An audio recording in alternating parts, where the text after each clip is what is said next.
Ассалаумағалейкум достар. Бір күшті бір лайфхак таптым, қараңыздар. Күшті зат қой. Яндексте де тазадан шыққан, короче.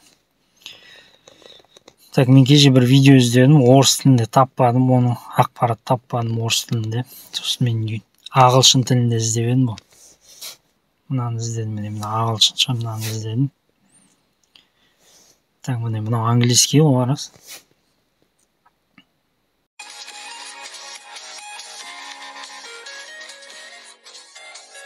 Қараңыз, мына жерде перевести видео деген бар. Бұл қазақша аударып тастайды видеоны.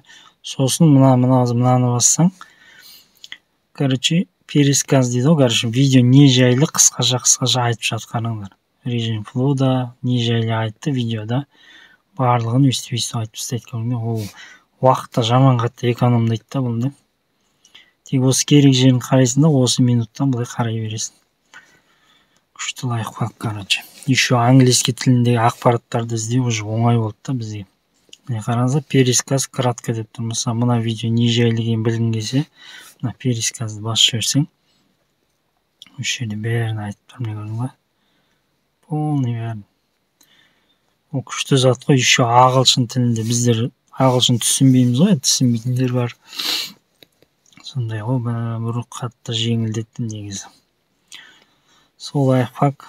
Раунд дыбыс жазбасына тыйым салу, дыбысты өшіру.